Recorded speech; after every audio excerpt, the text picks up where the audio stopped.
Oh, oh, oh. Sourire dans la voix.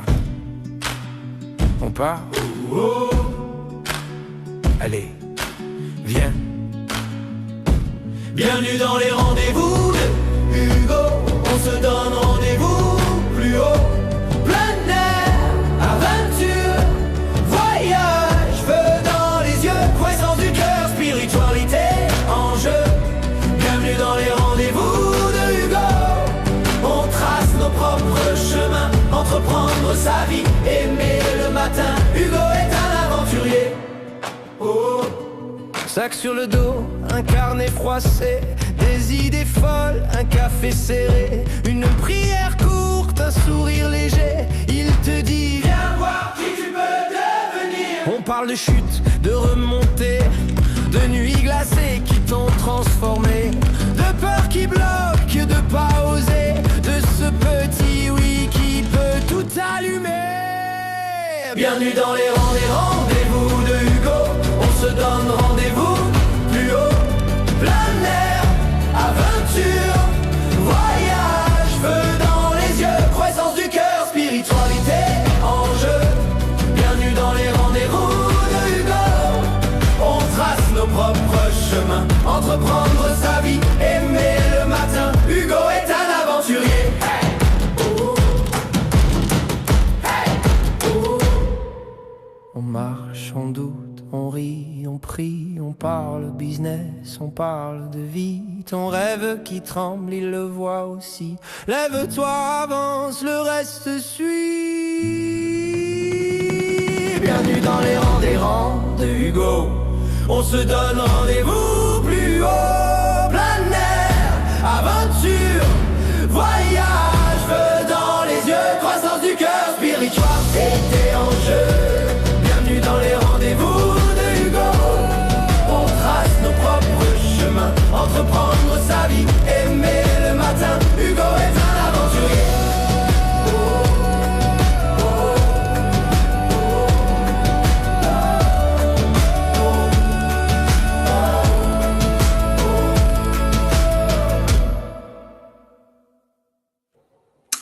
Bonjour tout le monde, bienvenue à ce 16e épisode des Rendez-vous de Hugo. Merci beaucoup d'être là. Pour ceux qui sont courageux, qui sont en direct, c'est jeudi matin à 6h30 le 4 juin 2026. Puis pour les gens qui sont en rediffusion, il n'y a pas de problème. Je suis diffusé partout. C'est merveilleux. Puis vous pouvez l'écouter à votre rythme. Mais je sais que plusieurs sont courageux le matin et qui suivent ça à la lettre les jeudis matins. Excusez-moi. Pour ceux qui c'est la première fois qui se connectent à mes rendez-vous, c'est simple. Mon concept, c'est ça, c'est qu'on se connecte le matin tôt ou en rediffusion et je discute de mes passions qui sont très, très simples, mais quand même assez variées. Ça se trouve avec le plein air, ça se trouve avec l'aventure, le voyage, la croissance personnelle, la spiritualité et l'entrepreneuriat. Toutes des belles choses, OK? C'est toutes mes passions, c'est ça qui me correspond, qui me décrit le mieux. Aujourd'hui, comme je vous l'ai dit, c'est la 16e épisode. On est le 4 juin. C'est la fête de mon frère. Il ne faudrait pas que je l'oublie. Je me suis pris une petite note. Non, je suis assez bon là-dessus. Normalement, je suis assez bon. Je suis une personne de très attentionnée. C'est rare que je vais oublier ça. Mais quand même, tu sais, on pourra en parler tantôt, mais il faut que ça nous tente. Tu sais, pourquoi on est obligé, OK, de souhaiter bonne fête à quelqu'un? Pourquoi on est obligé, OK, de faire ci, de faire ça? Tout part d'une intention. Il faut que ça nous tente. Puis moi, je crois, plus qu'on grandit, plus qu'on évolue, plus qu'on devient spirituel, OK, ou on devient notre propre essence, plus qu'on ne peut pas faker. C'est-à-dire que si tu fais quelque chose avec une intention, par obligation, ça paraît dans l'énergie, tout simplement. Parce que dans le fond, les gens autour de vous, ils vont vous ressembler, vous comprenez? Puis vous ne pouvez pas jouer à cette game-là avec ces gens-là et avec vous-même quand vous êtes rendu à ce niveau-là. Mais ça me fait plaisir. Puis j'ai une belle intention de souhaiter bonne fête à mon frère. D'ailleurs, je le vois ce week-end à Rivière-du-Loup. Il descend par chez nous. Alors, oui, c'est la fête à mon frère. Qu'est-ce qu'on va parler aujourd'hui? Je vais vous parler de mon dernier week-end. Ça n'a pas été comme je voulais, mais je pense que ça a été même mieux. En tout cas, on en parle. Il y a 2 personnes qui vont venir aujourd'hui dans ce rendez-vous. Puis, tu sais, c'est drôle parce que en tout cas, si vous me suivez, exemple, sur Facebook ou sur LinkedIn, j'ai fait une publication avec une photo de moi au Portugal avec 2 filles, comme avec une casquette cachée un petit peu, comme pour faire un mystère, puis tout ça. Puis à chaque fois que je fais ça, là, il y a plein de monde, OK, qui m'écrivent « Ah, c'est qui, c'est qui, c'est qui, c'est qui? » Tu sais, je suis sûr que je ferais ça avec un gars, là, puis il n'y a personne qui serait intéressé. Mais là, vu que c'était une femme, OK, ou 2 femmes, la semaine passée, c'était juste une femme, là, le monde me pose des questions. Puis d'ailleurs, si vous suivez mon générique du début, je vais le repasser à la fin, inquiétez-vous pas. D'ailleurs, à chaque fois que je regarde ça, j'ai le goût de partir en voyage, OK, puis j'ai des frissons sur les bras à cause des paroles de cette chanson-là, de ce générique-là. Il y a 2 filles là, qui sont là-dedans dans cette vidéo-là, là, une fois en kayak, 2 fois en kayak. Puis, là, tout le monde, là, les rumeurs, c'est qui, comment, blablabla. Vous êtes drôle, j'aime ça, vous êtes divertissant. Puis, moi, je m'amuse avec ça, tout simplement. Après ça, oui, 2 personnes qui vont être là. Je vais vous parler de mon coaching. Il y a plusieurs personnes qui me demandent « Hugo, qu'est-ce que tu fais comme coaching? » Puis là, on se fait bombarder de coachs à gauche et à droite en immobilier, coach de vie, coach de ça, coach qui fait Y, Z chaque chose. Là, je vais vous dire qu'est-ce que je fais, tout simplement. On va parler un petit peu... je me suis taquiné un petit peu depuis 2 semaines. Je me suis exposé là, en public dans plusieurs occasions, puis je me suis écœuré un petit peu, amicalement ou pas. Je vais vous parler de ma compréhension de ça. Qu'est-ce qui vient nous chercher, pourquoi ça vient nous chercher, tout ça. Je vais vous parler de nos attentes en amour, ou du moins, on va parler de relations amoureuses. Après ça, je vais vous parler de mon dernier film que j'ai écouté vraiment. C'est rare que j'écoute la télévision, c'est rare que j'écoute la radio, des choses comme ça. Même Netflix ou des trucs comme ça, là, même quand c'est des films. Puis là, bref, je scrollais sur TikTok, puis il y avait comme un résumé d'un film. Fait que je suis allé voir ça. Je vous en parle. Puis d'ailleurs, je l'ai mis sur mon Linktree. On en parle tantôt. Après ça, je vais vous parler comment je me sens. Je vous ai dit que le retour de la Colombie, ça a été super important, ce voyage-là pour moi. Je me sentais comme les saisons. On parle un peu de ça. Je vais vous parler de ma dernière infolette que je vais envoyer demain matin. Fait que si vous n'êtes pas abonné, vous devez vous inscrire. On parle un peu du pouvoir, des croyances, jouer à la victime. Je vais parler des réseaux sociaux. Il y a beaucoup de choses, comme vous pouvez voir. Puis je vais vous parler aussi des activités et des voyages que j'organise prochainement où vous pouvez vous inscrire et participer. Puis je vais vous parler aussi, je vais vous faire mon tirage de cartes que je fais tout le temps avec mes ressentis. Très populaire d'ailleurs. Il y a des gens qui me suivent uniquement pour ça. Alors, c'est le programme aujourd'hui, puis on va finir au travers de tout ça. Je vais vous parler d'une civilisation. Vous savez, j'ai parlé des Templiers, de la franc-maçonnerie, des Cathares. Aujourd'hui, on va vous parler des Mayas. Puis je vais vous expliquer pourquoi j'ai le goût de parler de cette civilisation-là que vous connaissez sans doute, mais dans le fond, je vais vous l'expliquer avec un côté probablement plus à la Hugo, que vous allez peut-être voir une vision complètement différente de ce peuple-là. Alors, mon dernier week-end, on va commencer par ça, OK? On va régler ce dossier-là. Si vous m'avez suivi la semaine dernière, je vous l'ai dit, je partais au New Hampshire, aux États-Unis, faire les présidentielles. C'est une chaîne de montagnes. C'est plusieurs montagnes qui portent le nom d'anciens présidents américains, Madison, Jefferson, Adams, Washington, Eisenhower. Il y en a 11 dans ce secteur-là, 35 km. Je voulais faire ça d'une traite. C'est un défi qui est populaire. Selon moi, avec qu'est-ce que j'ai fait, c'est la randonnée d'une journée la plus difficile que j'ai eu l'occasion de le faire au monde. Je vous le dis, c'est intense, il y a des grosses roches, c'est technique. Fait que si vous voulez un défi là, proche de chez vous, parce que c'est pas si loin que ça, là. De Sherbrooke, là, c'est peut-être de Magog, Stansted, la frontière, c'est peut-être 1h30. Là. Fait que ça se fait quand même bien. Fait que sérieusement, la plus difficile selon moi. Par contre, vous le savez, si vous me suivez encore une fois, j'ai été très sollicité, retour de la Colombie, congrès, j'ai été malade. D'ailleurs, je suis encore malade présentement. J'ai un genre de rhume, grippe, je ne sais pas trop qu'est-ce que j'ai. J'ai fait des conférences, j'étais allé à la radio, j'ai eu mon 40e d'Atria. Puis quand c'était la semaine, je finissais la semaine, j'ai passé toute la semaine à Rivière-du-Loup, j'avais des rencontres, tous les employés étaient descendus aussi dans nos bureaux. Fait que je me suis donné vraiment beaucoup et je me suis complètement vidé. Vendredi, quand on est parti, parce que je suis allé avec une amie, quand je suis parti avec elle, dans le fond, aux États-Unis, j'étais vidé, fatigué. En tout cas, je connais mes symptômes, j'ai 45 ans, j'ai appris à me connaître. Je le sais que j'ai franchi une certaine limite là, que je n'aurais pas dû atteindre. Fait que là, mon corps me parlait. Fait qu'en fin de compte, j'étais fatigué. Il pleuvait aussi le vendredi. Je voulais le faire le samedi, cette randonnée-là. En fin de compte, il a plu intensément toute la nuit. Je me suis levé avec mon cadran, je me suis rendu compte qu'il pleuvait encore. Fait que j'ai dit fuck, j'écoute mon corps, je me recouche, puis tout ça. Puis en fin de compte, ben, on n'a pas fait de randonnée du week-end. J'étais trop fatigué, il faisait froid. Hey, il faisait 4 degrés le matin. Puis quand on regardait les montagnes en question, on les voit quand même du sol, là, il y avait de la neige. Tu sais, on voyait qu'il y avait de la neige. Puis moi, j'étais allé dans ce coin-là, dans ce secteur-là, faire des montagnes il y a 2 semaines. Puis c'était vraiment, là, on voyait les roches. Il n'y avait pas de neige nulle part ou uniquement à quelques places là, stratégiques, exemple dans des crevasses, des choses comme ça. Fait que, bref, pas de randonnée pour Hugo Dubé en fin de semaine passée. Fait que, mais quand même, c'est un beau secteur dans le coin, le Gorham, puis tout ça, là, c'est super beau, des beaux restaurants, des microbrasseries. On a décidé d'aller faire quand même la montée du Mont Washington, mais en train. Vous savez qu'il y a un train qui monte là-bas, on appelle ça le COG Rail, en tout cas, je le prononce sûrement mal, là. C'est C-O-G.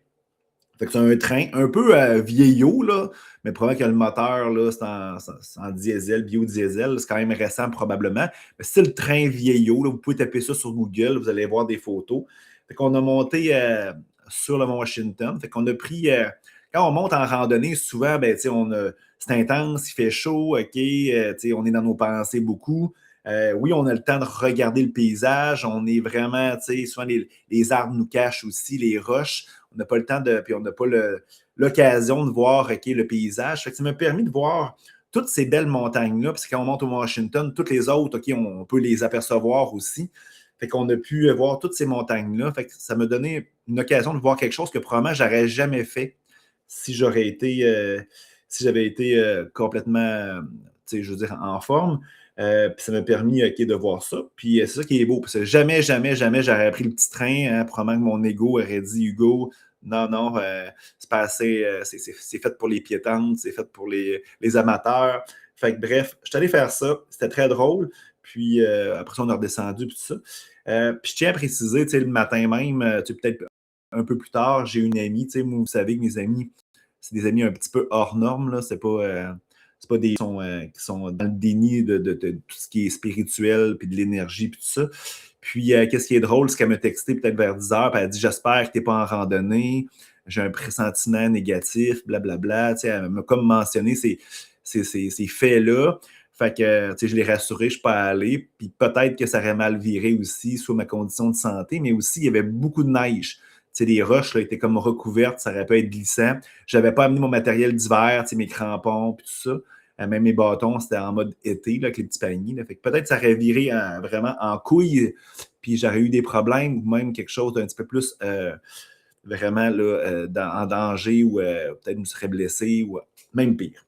Fait que je suis bien content d'avoir fait ça. Bon, OK, il faut que je me le répète plusieurs fois, puis mon ego, il dit Hugo, c'est pas l'activité du siècle, mais quand même, on a eu des belles discussions. Prendre le temps de prendre le temps, me reposer, ça fait toujours du bien. Puis je veux qu'on parle un petit peu de ces montagnes-là. C'est dans les Appalaches, les chaînes de montagnes des Appalaches. Puis il y en a en Gaspésie, là, puis ça descend vraiment en bas là, en Amérique du Nord. Puis peut-être je ne serais pas surpris que ça va jusqu'au Mexique, ces chaînes de montagnes-là. Il y a des légendes là-dessus. Vous le savez que j'aime vous parler de tout ce qui est mystérieux, d'ésotérique. Là. Quand tu tapes ça un petit peu là, à gauche et à droite, là, on se rend compte qu'il y a eu beaucoup de disparitions. Il y a beaucoup de monde qui recommande qu'on reste sur les sentiers parce que souvent, quand on marche, moi, je ne l'ai pas vécu nécessairement, mais plusieurs personnes, puis il y a plusieurs témoignages dans ce sens-là, c'est qu'il y a des petites voix à gauche et à droite, des fois, qui vont dire « Hugo, aide-moi, des choses comme ça, ou « Allô, je suis ici, viens me chercher », des trucs comme ça. Puis les gens sortent des sentiers, puis là, ben, ils disparaissent. Ou il se passe quelque chose d'assez intense. Fait qu'il y a plusieurs légendes là-dessus. Puis, c'est pas pour rien que plusieurs cultures, ils refusaient d'aller en forêt. Je ne sais pas si vous avez déjà vu Robin des Bois, là, les bandits étaient dans la gang de Robin des Bois était dans la forêt de Sherwood parce que, dans le fond, les gens avaient peur de cette forêt-là, étaient enchantés, puis tout ça. Fait que plusieurs cultures avaient peur des forêts et aussi des montagnes. Hein. Les montagnes, c'est qu'est-ce qui est le plus proche des dieux, puis tout ça. Fait que plusieurs personnes avaient peur de ça. Fait que c'est pas pour rien, des fois, qu'il y a des petites légendes à gauche puis à droite, sans penser qu'il y a des animaux aussi sauvages. Alors, c'est ça. Fait que très intéressant. Fait que mon dernier week-end a été un petit peu plus dans ce sens-là. Fait que j'ai adoré malgré tout. Puis, c'est ça. Fait que des fois, ça vaut la peine aussi. On est habitué de toujours faire la même chose, toujours répéter les mêmes patterns d'activité. Parfois, de juste varier, ça fait du bien aussi. On serait rendu au moment, je ferais venir Hélène Gauthier, que vous connaissez, était là la semaine dernière. D'ailleurs, on a parlé du Guatemala. Elle m'a parlé d'un sujet, elle veut qu'on parle d'un sujet que j'ai dit non, on ne parle pas de ça. Pas nécessairement parce que dans le fond, je ne veux pas qu'on parle de ça, c'est que dans le fond, c'est ça que je fais. C'est ça que je fais pas. C'est ça que je fais pas. Elle voulait qu'on parle d'atterrissage. Fait que dans le fond, je vais lui laisser expliquer un peu ce qu'elle veut dire, puis je vais renchérir comme vous me connaissez. Alors, Hélène, je vais cliquer sur le bouton pour la faire venir. J'espère que ça va fonctionner. Hélène, est-ce que tu m'entends? Oui, je t'entends. Et toi? Super. Oui, je t'entends super bien. Beau décor, tu es à l'extérieur de chez toi, je crois? Oui, en fait, je suis en dessous de mon arbre préféré. Tu sais, je peux même être dessous et assis en dessous quand il pleut un petit peu, puis je me fais pas mouiller. C'est merveilleux ici. Ben, c'est Fait que merveilleux, j'ai décidé de profiter de tous les matins où je vais pouvoir venir prendre mon café dehors parce qu'il faut prendre le temps d'atterrir. Tu as bien introduit le sujet, Hugo, puis effectivement, je ne comprenais pas pourquoi tu voulais comme pas, mais je comprends aussi ce que tu me dis. Mais explique-nous, là, pourquoi, c'est quoi l'atterrissage? On entend souvent parler d'atterrissage en avion, mais là c'est plus que ça. Là. Parle-nous de ton concept. Oui, on est revenus de voyage toutes les deux. On a été toutes les deux un peu malades, que ça nous a obligés de s'arrêter. Puis, depuis donc 2 semaines, je prends le temps d'atterrir, puis je prends le mot atterrir et je l'applique à tout. Prendre le temps d'atterrir, pas juste de ton voyage. Tu sais qu'on vient toujours différent d'un voyage, mais de tout. Prendre le temps d'atterrir la fin d'un projet. Prendre le temps d'atterrir après une intervention avec un employé. Des fois, ça permet de moins réagir, mieux faire le suivi. Prendre le temps d'atterrir quand tu reçois une nouvelle information qui peut t'amener une émotion. Est-ce que c'est nécessaire? Fait que c'est ça que j'ai envie de passer comme message à tout le monde. Les gestionnaires, les superviseurs, les chefs d'équipe, les conjoints, les conjointes, les parents. Prendre le temps d'atterrir, puis c'est pas mal plus efficace par la suite quand on a à intervenir. Et quand on a à déléguer. Tu sais, la semaine passée, on a parlé un petit peu de délégation. Hein? Puis là, je fais une petite lecture. Une délégation consiste à préciser d'abord le résultat en laissant une autre personne l'autonomie et la marge de manœuvre pour y parvenir. Il faut prendre le temps d'atterrir pour être capable de préciser d'abord le résultat qu'on veut puis être capable de déléguer. Tu me suis? Oui, je te suis très bien. Puis c'est pour ça, dans le fond, que je te disais non un peu à la blague, là, c'est que c'est ce que je fais pas. Puis moi, mon coach d'affaires, souvent, il me disait, surtout en voyage, il me disait, Hugo, quand tu reviens, tu devrais, par exemple, prendre un moment pour toi, de 2-3 jours, même rester dans la destination sans le groupe. Pour pouvoir libérer cette énergie-là, prendre le temps justement de me reposer, me déposer. Mais on vit dans une société où, dans le fond, on a appris que faut toujours être dans l'action. Hein. On prend une semaine de vacances de 7 jours. Le lendemain qu'on atterrit, on recommence à travailler. On n'a pas ce mécanisme-là. Puis moi, je pense que c'est néfaste pour tout le monde. Néfaste pour la personne qui a voyagé, néfaste même pour l'employeur, parce que la personne, je veux dire, n'est pas prête à être au travail nécessairement à 100%. C'est la même chose dans les discussions. On peut avoir une discussion, toi et moi, par exemple, qui a été un petit peu lourde, où on a pris des décisions, on a fait des changements. Mais là, après ça, on passe encore à une autre chose immédiatement. Puis je pensais à ça un peu hier. J'ai fait, depuis 2 jours, je fais beaucoup de routes parce que j'avais un conseil d'administration à l'extérieur. Puis avec le téléphone cellulaire aussi, ça favorise ce genre de choses-là. Exemple, tu as une idée. Rapidement, même si tu es en voiture, tu peux l'orchestrer ou tu peux l'initier immédiatement. Tandis qu'avant, je veux dire, ça, tu prenais une note dans ton calepin ou genre tu disais, je vais sûrement y penser si tu as une idée. Et là, on est toujours en train d'avoir une idée, être toujours dans l'action. Puis ça, c'est un peu ça que je me... C'est probablement pour ça que je suis fatigué présentement. C'est que mon système nerveux, puis mon mental, il est toujours sollicité. Puis j'ai pas de moment où, dans le fond, genre, je peux le redéposer, le calmer. Puis c'est ça qui est majeur. Oui, atterrir. J'en pense que tu es en plein dedans parce qu'effectivement, tu n'as pas lâché ben depuis plusieurs mois. On te voit aller, là. Puis à un moment donné, c'est que ça ne marchera plus, là, même si tu as encore, même si tu es en super forme, tu te nourris bien, puis tu as juste 45 ans. Il faut vraiment prendre le temps d'atterrir parce qu'effectivement, tout va tellement vite, tout tourne très vite. Ça dépend d'une société à l'autre. Là. Moi aussi, quand je suis revenue du Guatemala, je me suis dit, voyons donc, c'est quoi ça, notre vitesse à nous, les Nord-Américains, alors que ça marche aussi? C'est sûr que quand tu es dans un climat où il fait super chaud, il y a quelque chose qui fait que tu n'as pas le choix de marcher plus lentement, tu sais. Effectivement. Mais je pense que ça pourrait être pas mal plus efficace si on avait la sagesse d'atterrir une fois de temps en temps. Des fois, ça fait longtemps que je l'ai dit, je me disais, tu sais, quand tout le monde allait à la messe le dimanche, peu importe s'il écoutait ou il écoutait pas le speech qui se disait en avant, qui était sûrement rempli de sagesse, mais au moins ils prenaient le temps de se déposer puis de réfléchir à leur planification de la semaine, à une discussion qu'il y avait eue ou une discussion qu'il faudrait qu'il y ait. Prendre le temps. Il y en a qui méditent, mais on se dépêche, faut que je médite.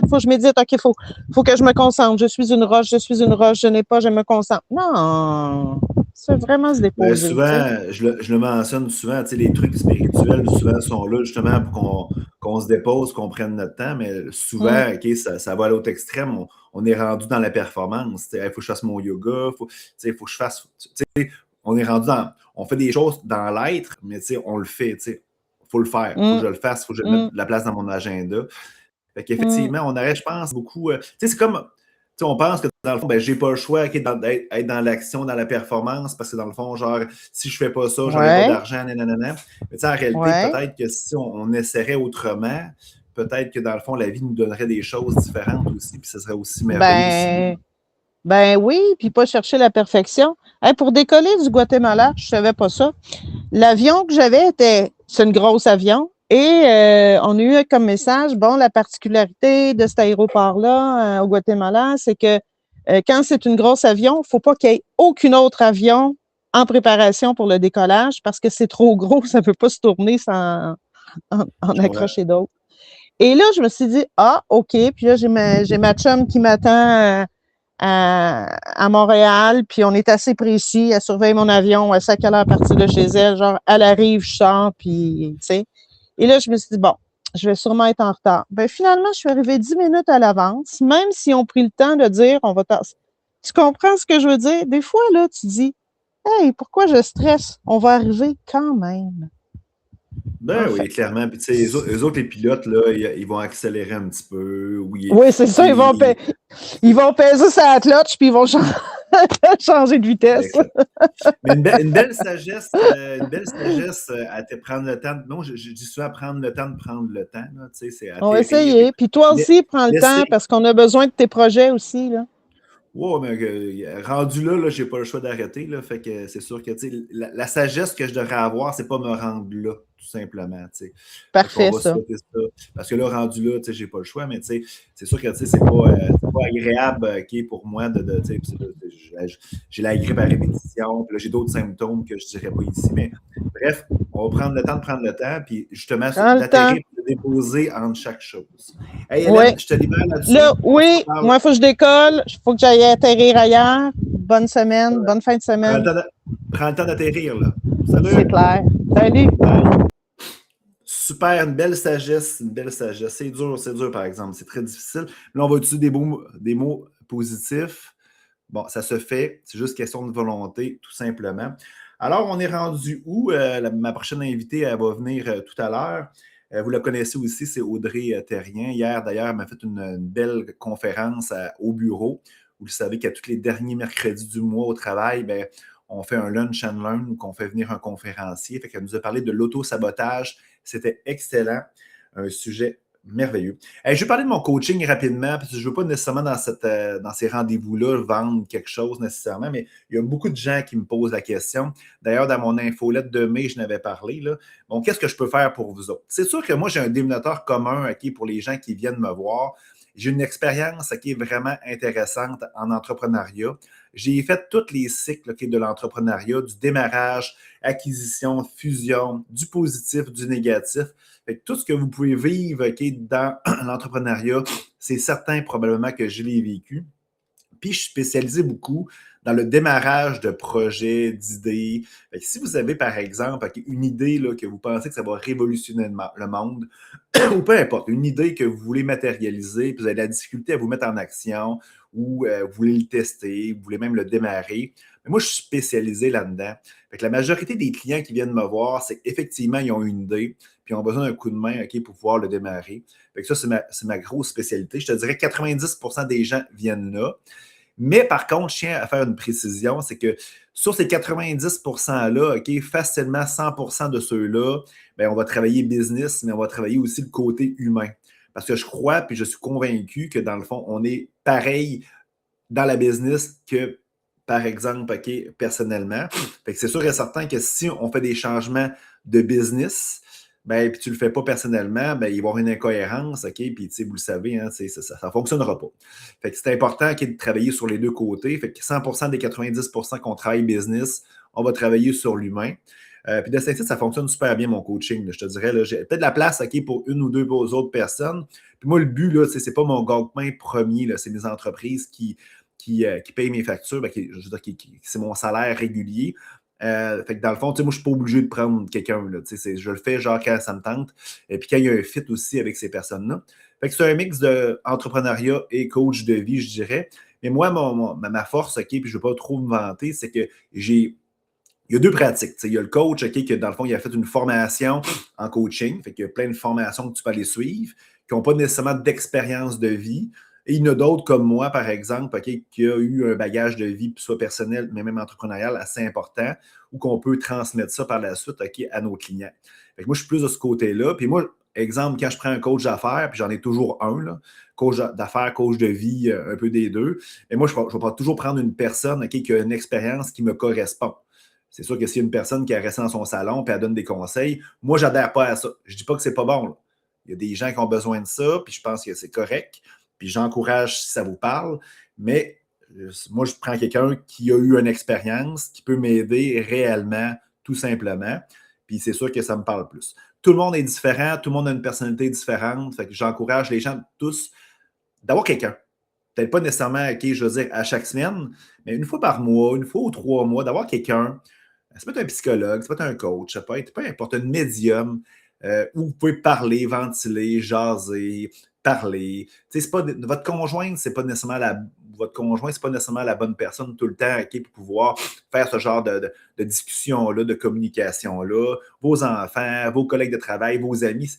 Ça prend quelqu'un qui est spécialisé là-dedans, qui est neutre, qui n'a pas de parti pris, qui n'est pas intéressé par les situations dans lesquelles vous vivez. Fait que je vous encourage fortement à avoir quelqu'un de votre côté. Puis si vous voulez, avec moi, là, c'est simple, je fais un appel découverte, 15 minutes, une demi-heure, 1 heure, on jase ensemble, on regarde si on a un fit, c'est gratuit, ça ne coûte rien. Par la suite, je vous dis, ma force, là, je vous dis comment ça va coûter. Tu sais, souvent, les psychologues vont dire, ça coûte 150$ de l'heure, puis bon, OK, il n'y a pas de fin. Ou du moins, la fin, c'est toi qui vas la déterminer.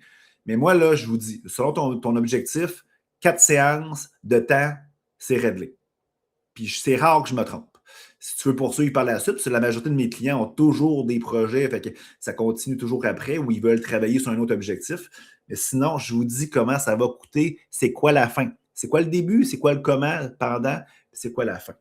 On poursuit. Oui, je vous ai parlé tantôt que je me suis fait taquiner par. Tu sais, j'étais allé en congrès, j'étais allé voir ma gang à Rivière-du la semaine passée, j'étais allé en conseil d'administration, puis je me suis fait taquiner pas mal. OK? Puis moi, j'étais un taquineux. Je m'attends que si je taquine les gens, ben, je veux dire, je vais me faire taquiner. Puis moi, le taquinage, pour moi, c'est une. Si je te taquine, là, ça veut dire que tu es une personne importante pour moi, que je t'aime ou que, tu sais, genre, j'aime ça avec toi. Tu sais, c'est ça. Fait que c'est sûr, je ne taquinerai pas, genre, le boucher quand je vais aller acheter, je ne sais pas, un beefsteak, là, tu comprends? Fait que si je te taquine, c'est une forme d'amour que je te donne. Bon, c'est pas tout le monde qui le prend comme ça des fois, mais je tiens à le préciser. Puis c'est même pour plusieurs personnes. J'ai vu des vidéos Facebook là, ou TikTok récemment, c'est ça qui disait un homme, souvent, quand il taquine sa blonde, ça veut dire qu'il l'aime. Fait que, bon, bref, on poursuit dans la discussion. Et moi, je me suis fait taquiner beaucoup. Mais tu sais, il y a des fois, c'est le fun, puis des fois, c'est pas le fun. Tu sais, des fois, les gens vont chercher quelque chose de sensible.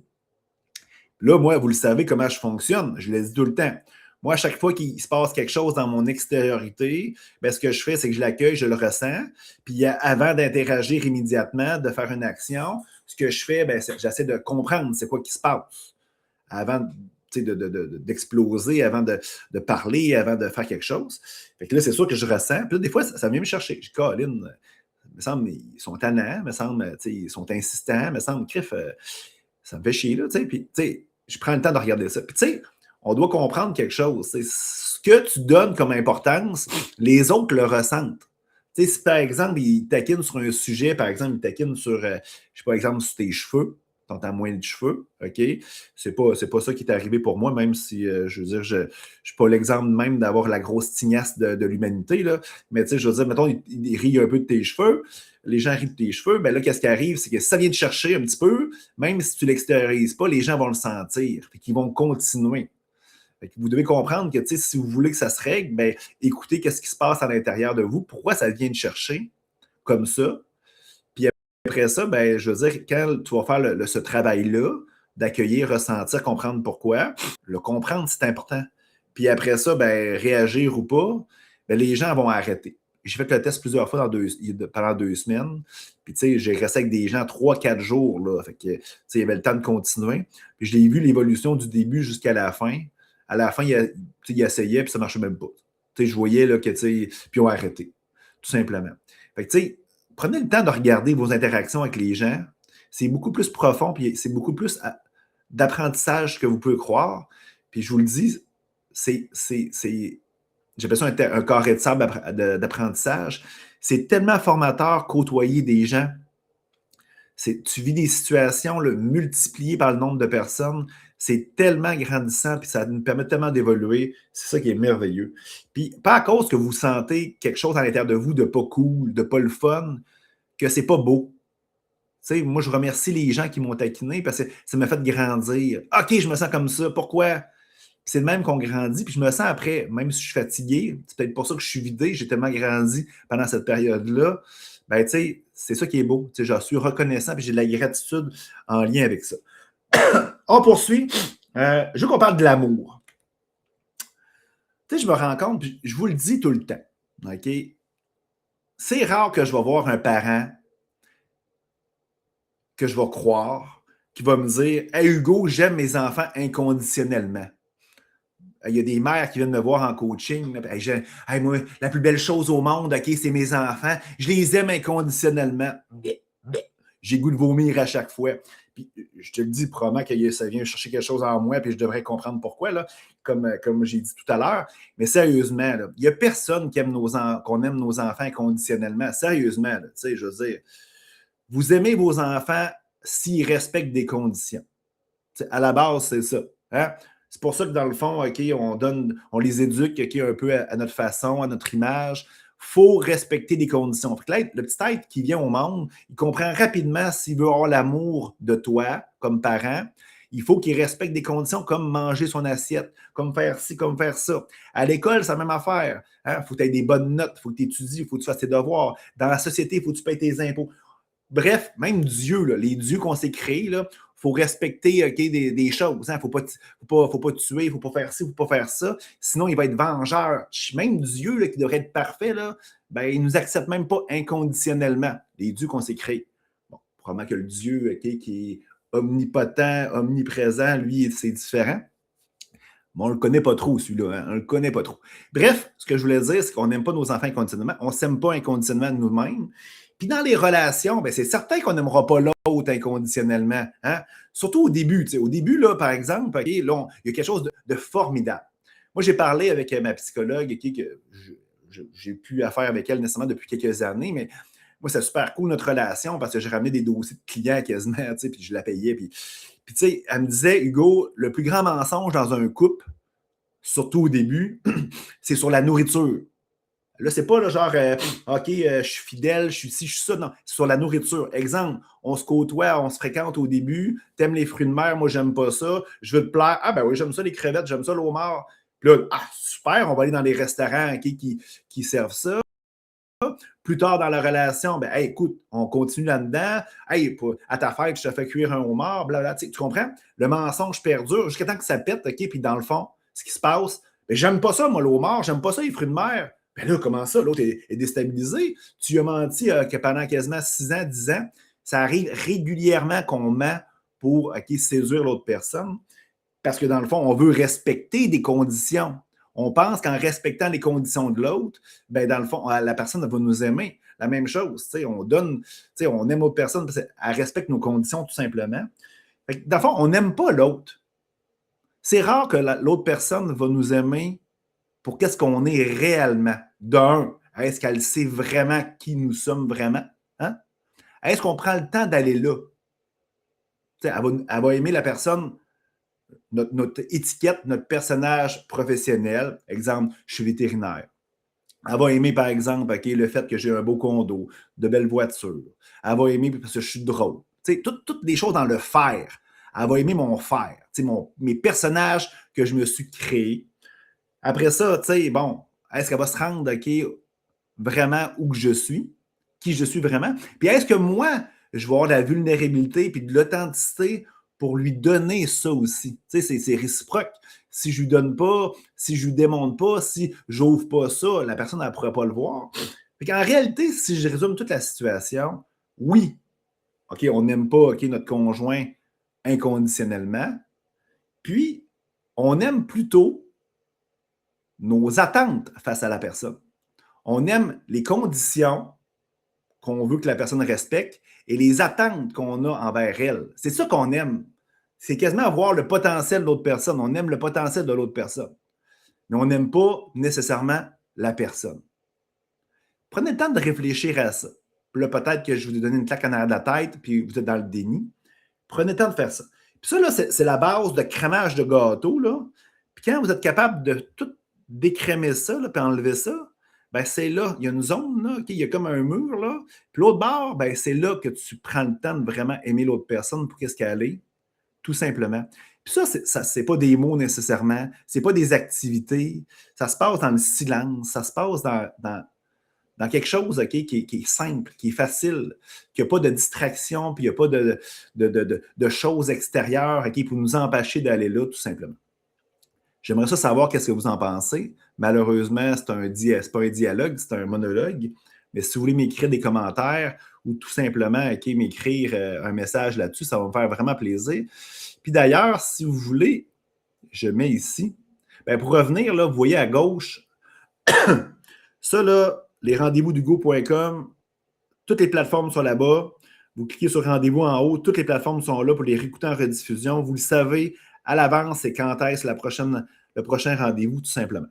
Puis là, si vous voulez avoir plus d'informations sur moi, m'écrire, voir mes plateformes, voir mes réseaux sociaux, c'est tout sur mon Linktree là-dessus. Prenez le temps de le taper, tout est là. Je le mets à jour pratiquement à chaque jour. À chaque fois que je parle de quelque chose, puis il y a un lien, il y a quelque chose, c'est simple, je le mets là-dessus, tout simplement. On poursuit. Je vais juste vérifier que mon ami Audrey n'est pas là. Non, super. On continue avec le dernier film que j'ai écouté. Je scrollais un petit peu sur TikTok en me reposant. Je ne devrais pas faire ça. D'ailleurs, je vous ai dit que probablement que je suis très fatigué. Je sens mon système nerveux dans le tapis. Je sens mon mental qui spinne. Puis j'ai la misère à l'arrêter parce que je l'ai surutilisé. Les réseaux sociaux, OK, souvent, ben, c'est ça que ça fait. Hein? Ça stimule ces affaires-là. J'essaie de moins y aller. Bon, j'ai échappé un petit peu cette semaine. Puis, bon, quelque chose de beau qui s'est passé. J'ai vu un film que ça faisait plusieurs fois que je voyais dans mon fil de TikTok, mais juste des petits bouts. Puis là, je me disais, ah, wow, c'est beau. Puis souvent, là, si tu veux performer sur les réseaux sociaux, ben, réutilise le contenu des autres, OK, le mettre en un petit résumé ou juste un petit 30 secondes, puis 2-3 commentaires, ça fonctionne au bout. Fait que j'avais de la misère dans le passé de savoir, OK, c'est quoi le titre de ce film-là. Puis le film, là, c'est en anglais, je vais sûrement le prononcer mal, là, c'est The Man of the Earth, l'homme de la Terre. Je l'ai mis sur mon Linktree, OK, la version française. Le titre, il va toujours être en anglais. Il est sur YouTube, OK, fait que ça coûte absolument rien. Je pense qu'ils vont sûrement l'enlever rapidement parce que sur YouTube, tu n'as pas le droit de mettre du contenu, dans le fond, qui ne t'appartient pas. Mais quand même, le lien, il est là, sur mon Linktree. Va voir ça. C'est un film qui dure 1h30. C'est pas trop long, là. Mais c'est super intéressant. C'est l'histoire. Je ne vais pas nécessairement dévoiler le punch à la fin, là. S'il y en a un, là, mais je vais vous dire un peu c'est quoi l'histoire. C'est simple, c'est un professeur qui prend sa retraite. Il a 35 ans, fait que dans le fond, ses collègues trouvent ça bizarre. Il s'en va dans une autre ville. Puis il est en train de faire ses valises, puis pacter sa voiture. Puis là, tous ses collègues vont festoyer, OK, pour son départ. Bon. Puis là, dans le fond, tout le monde pose des questions. Comment ça, t'as 35 ans, t'es pas vieux? Puis là, à un moment donné, ben, il prend un petit verre de scotch, OK, parce que quelqu'un avait amené une bouteille. Puis là, il s'ouvre, puis là, il dit, ben moi, là, genre, je suis bloqué à 35 ans. J'ai toujours, chaque jour, 35 ans. Je ne vieillis pas. Puis à chaque 10 ans, ben, vu que les gens voient que je ne vieillis pas, ben, je quitte, puis je m'en vais ailleurs, je me fais une autre personnalité, puis tout ça. Puis je vis depuis le début de l'humanité. Depuis l'homme de Cro-Magnon, l'homme des cavernes, OK, pour rigoler un peu, ben dans le fond, il vit depuis ce temps-là. Fait qu'il a tout vécu jusqu'à aujourd'hui, en date du film. Puis, fait que là, les gens posent des questions, ils le trouvent d'imposteurs, OK, il y en a qui sont fâchés. Là, tu vois beaucoup de croyances, OK? Puis, c'est tous des gens qui sont des. C'est un professeur d'université, fait que ses collègues, c'est tous des gens en biologie, en histoire, en philosophie. Fait que c'est tous des gens éduqués qui connaissent beaucoup de choses. Là, on voit beaucoup un choc de croyances sur plusieurs affaires. C'est sûr, si tu n'es pas trop spirituel, tu n'es pas là, tu n'es pas dans cette énergie-là, tu vas juste voir un gars qui a vécu tout depuis le début de l'humanité. Mais ça va plus loin que ça. On voit vraiment le choc des croyances. C'est quand il dit, par exemple, je vais donner un exemple, il dit qu'il a déjà été Jésus. Puis là, il explique un peu l'histoire de Jésus, OK, par exemple. Puis là, c'est une fiction, là. Il dit, exemple, bon, vu qu'il vit tout le temps, ben, à un moment donné, il était en Inde, puis il a rencontré Bouddha, fait qu'il a été un disciple de Bouddha. Puis le Bouddha, qu'est-ce qu'il a fait? C'est qu'il a donné ses enseignements. Puis plus tard, OK, parce qu'il changeait à chaque 10 ans de place, il est allé dans le coin, OK, de la Judée, dans le temps de Jésus. Puis dans le fond, il a commencé à enseigner les enseignements de Bouddha. Puis là, bref, OK, il explique ça un petit peu. Fait que c'est complètement pas l'histoire, OK, qu'on connaît. Puis je ne veux pas aller trop loin là-dedans, je veux que tu l'écoutes. Mais là, les gens sont fâchés. Il y en a qui étaient croyants là-dedans, des chrétiens. Puis là, il explique plein de choses. Il a été sur le bateau de Christophe Colomb. Il parlait la Terre est plate, la Terre est ronde. Fait qu'il a tout vécu ce que l'humanité a vécu dans sa vie. Fait qu'il a un savoir énorme. Fait que c'est un film vraiment à voir. C'est intéressant, c'est léger. Puis ça dure 1h30. Il est sur mon Linktree. Allez voir ça, c'est merveilleux. Présentement, j'ai vu, je pense que Audrey n'est pas là encore. J'ai vu quelqu'un se connecter, mais c'est probablement Hélène qui est revenue. Je veux qu'on parle, OK, je vais faire venir tout de suite Audrey est là, je viens de la voir. Puis après ça, on va parler des Mayas. Des Mayas, ça va être un petit peu plus long. J'ai vraiment quelques minutes à parler de ça. Fait que je vais faire venir Audrey. On va parler de la liberté. Je vais la laisser s'exprimer un peu là-dessus.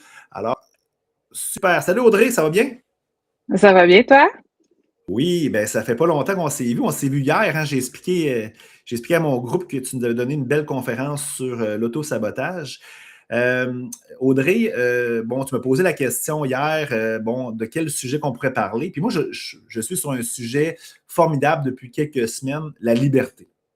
Puis quand je t'ai introduit ça, tu me dis, Hugo, oui, on embarque là-dedans. Fait que là, je ne sais pas trop sur quel angle que tu vas aborder ça, mais j'ai hâte de t'entendre. Fait que je te laisse aller comme tu veux.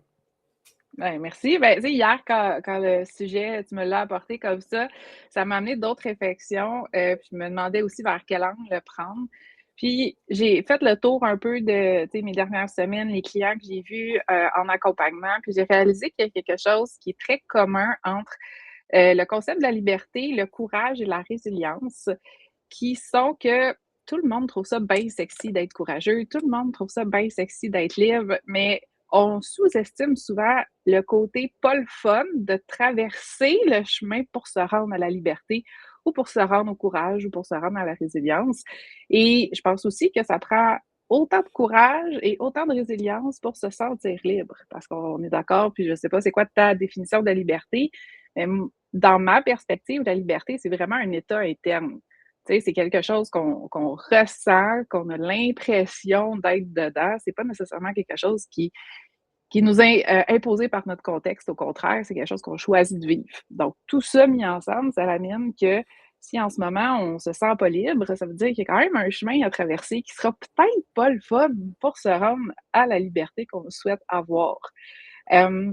Je ne sais pas dans les dernières je sais pas de quoi tu as parlé dans les dernières semaines non plus. Tu t'es rendu où, toi, dans ta définition de la liberté? As-tu un quelque chose, mettons? Je peux la mentionner. C'est sûr que dans le fond, ça a évolué beaucoup au fil du temps, là, au fil des discussions. Mais c'est certain que pour moi, la liberté, là, il y a comme deux volets. Le premier, il y a la liberté. Moi, de ma croyance, il y a l'extérieur puis il y a l'intérieur. sais. L'extérieur, c'est la société, c'est qu'est-ce qui n'est pas. Puis, bon, moi, je suis d'accord avec toi que dans le fond, la liberté, c'est question de mindset. Tu sais. À Ouais. l'intérieur, OK, c'est comment je vais percevoir les choses. Fait que je peux être libre, OK, en prison, puis je peux être en prison dans une entreprise de 50 millions que j'ai créée. Tu sais. Puis c'est souvent le cas, là. C'est souvent le cas que ce que je vois. Fait que c'est sûr que moi, OK, la liberté, c'est quoi? C'est que dans le fond, la liberté d'avoir des pensées. Liberté de penser, je vais donner un exemple que je m'amuse à faire souvent, OK, puis je sais que c'est pas souvent le monde me lance des tomates là-dessus.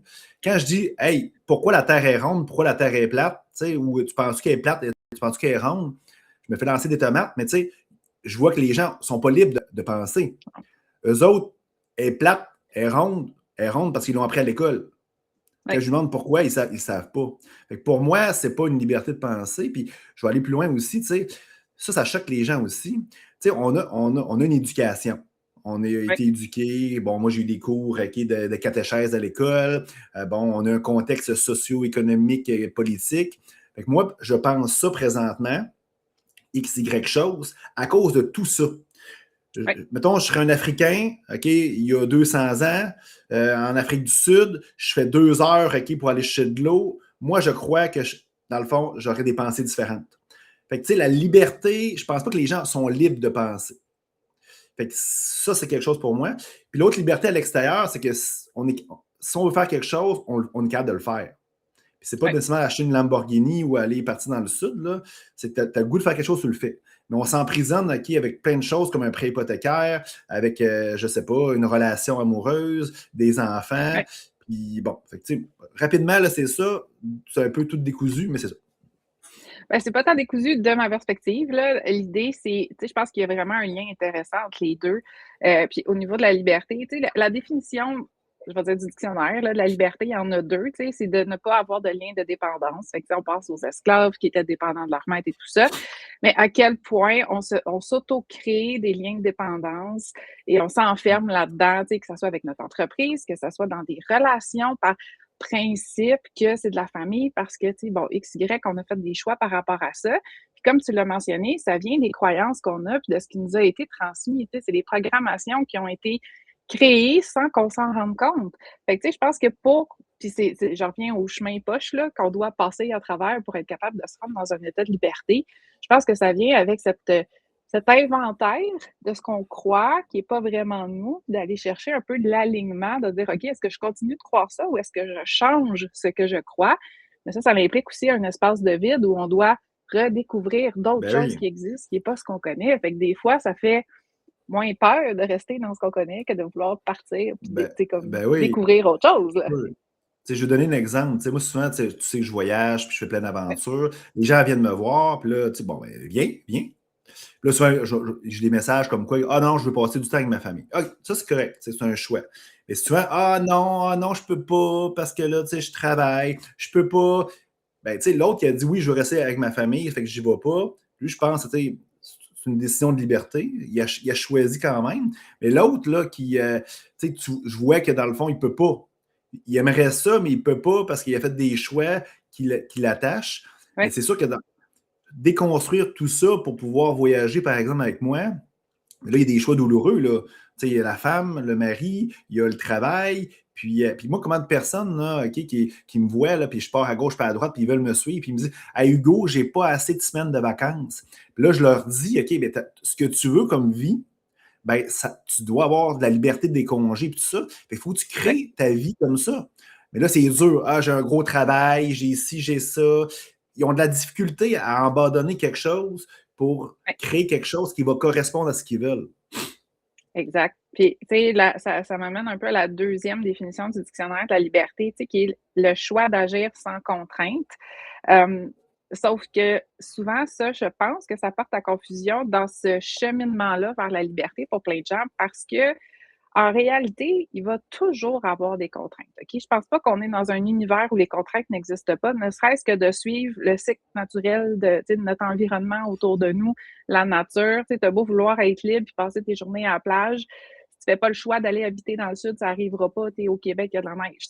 À quelque part, il y a comme de quoi relativiser dans les liens de contraintes qu'il y a autour de nous puis de faire des choix en conséquence. Fait un peu comme sais, tu l'as mentionné, si tu décides d'avoir une vie pleine de voyages, mais tu te comprends pas ton système économique, comment l'utiliser pour être capable de vivre dans les contraintes que tu choisis dans ce système-là. Tu sais, ça vient un peu le côté paradoxal de la liberté. Il faut que tu comprennes c'est quoi les contraintes de ton système, puis que tu les utilises, puis que tu redéfinisses où ta ligne à toi dans ces contraintes-là. Sinon, il faut prendre des choix qui s'imposent. Tu sais, exactement. Puis il y a plein d'entrepreneurs, si je reprends ton exemple, qui pensaient être capables de dire oui, moi je change, je suis plus salarié, je m'en vais entrepreneur, mais ils ne comprennent pas c'est quoi les contraintes qui viennent avec le système économique ou le système qu'eux ont créé dans leur entreprise. Et là, ben, c'est là qu'ils s'auto-enferment dans quelque chose où ils ne sont pas capables d'atteindre la liberté.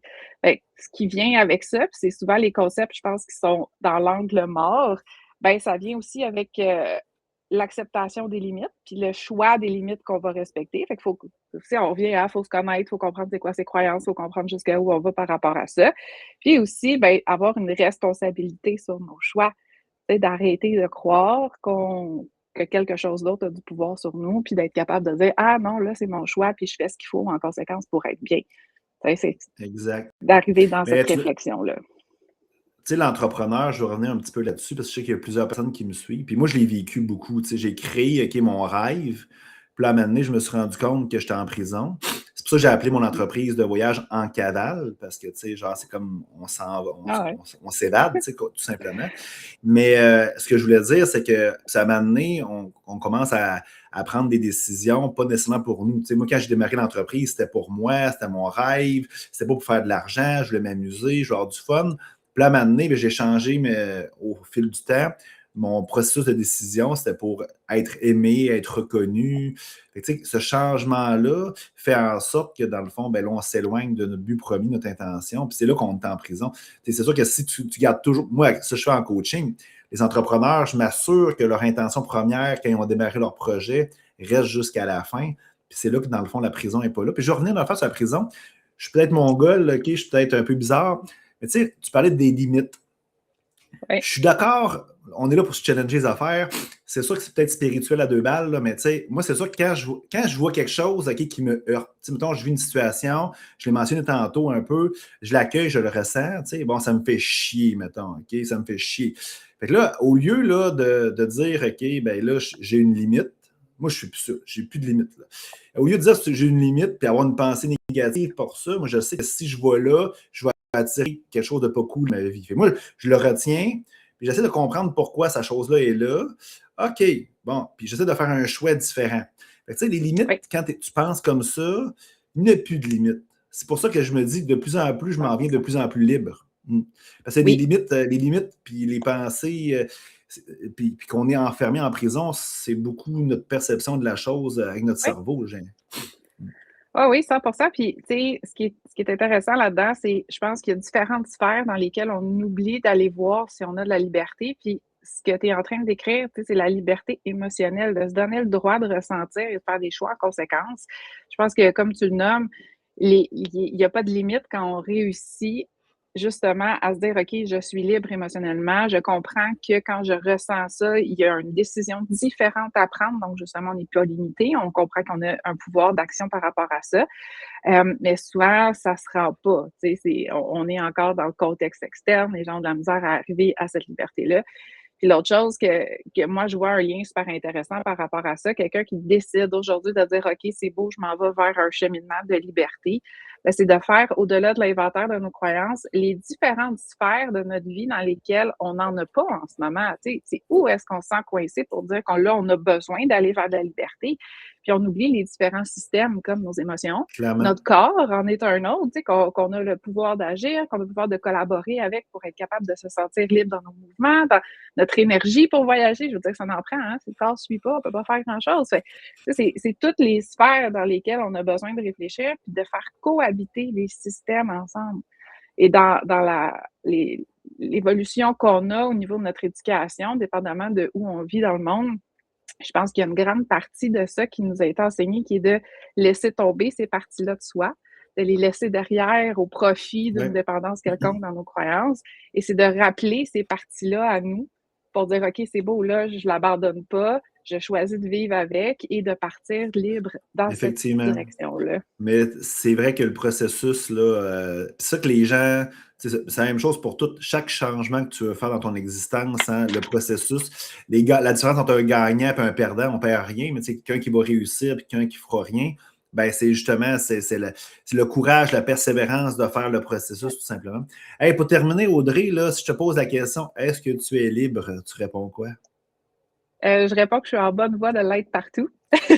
Ouais, c'est Je bien. suis en cheminement de plein de choses et j'ai traversé mes propres moments plus tempêtes là, dernièrement. Mais oui, c'est le chemin dans lequel je me suis engagée. Puis oui, je me sens pas mal libre presque partout. Là, ça s'en vient. Ben, ça paraît, je te crois, fait que tant mieux. Fait que tu penseras à un prochain sujet pour éventuellement Excellent. te revenir dans mon rendez-vous. Fait que je te libère là-dessus. Merci beaucoup, c'était très intéressant. Je suis convaincu que les gens ont apprécié, puis on se reparle très bientôt. À bientôt, merci. Bye bye. Super intéressant, j'adore les sujets de la liberté. Hey, on va filer parce que là, dans le fond, j'avais beaucoup de choses aujourd'hui. Je veux qu'on parle absolument des Mayas. La civilisation maya que vous connaissez, souvent les gens, vous avez déjà été dans le sud, au Mexique par exemple, fait que vous avez déjà visité des ruines mayas, soit Chichen Itza, Tulum, Coba, peu importe. Fait que vous connaissez un petit peu cette civilisation-là. Le pourquoi je veux parler d'eux autres, c'est simple, c'est que, bon, je suis fatigué, je vous l'ai dit, je ne vais pas me plaindre, là, mais en tout cas, puis jouer à victime. Fait que j'ai regardé une place pour aller faire un petit voyage, relax, pour me reposer.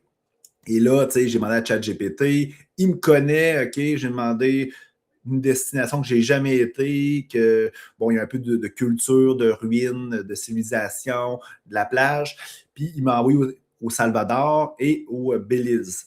En fait, compte, j'ai choisi le Belize, mais je n'ai pas dit que je vais aller là-bas. Là. C'est juste exploratoire mon truc.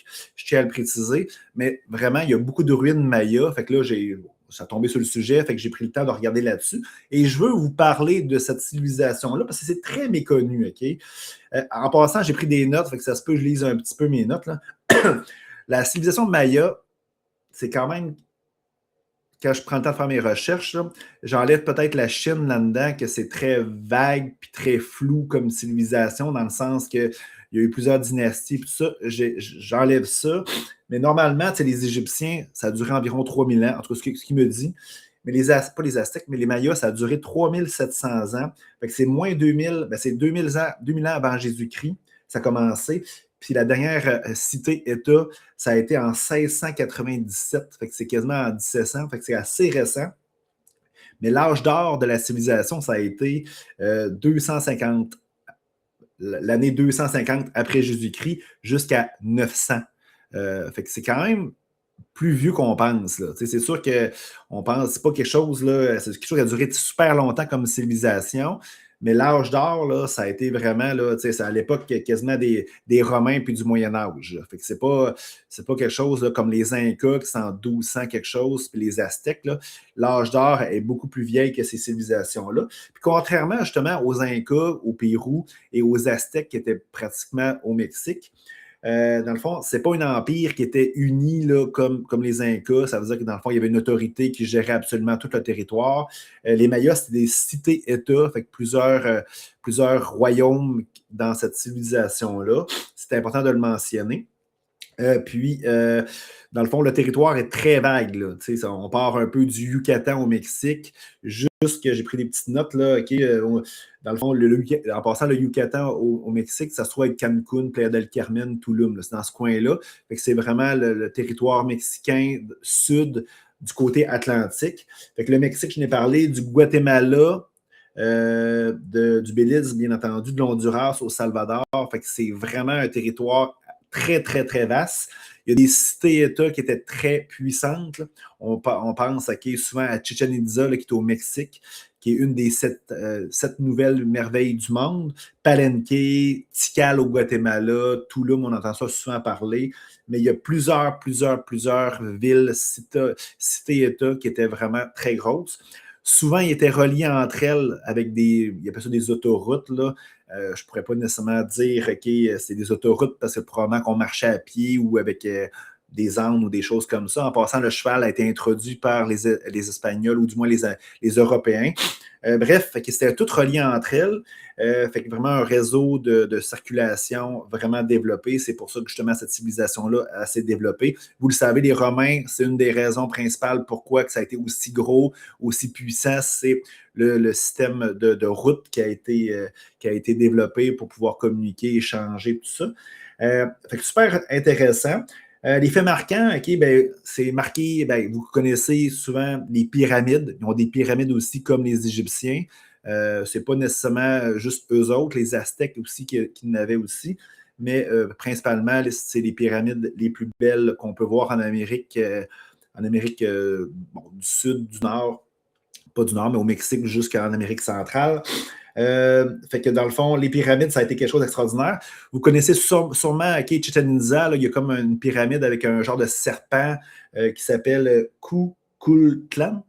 J'ai de la misère à prononcer. Puis ça, c'est intéressant, c'est à l'équinoxe du printemps, puis à l'équinoxe d'automne, ben, le soleil arrive, au lever du soleil, arrive dessus, puis on voit vraiment un serpent là, jusqu'à la tête. C'est vraiment exceptionnel. Si vous avez l'occasion d'aller là à un équinoxe, c'est vraiment un moment à aller voir.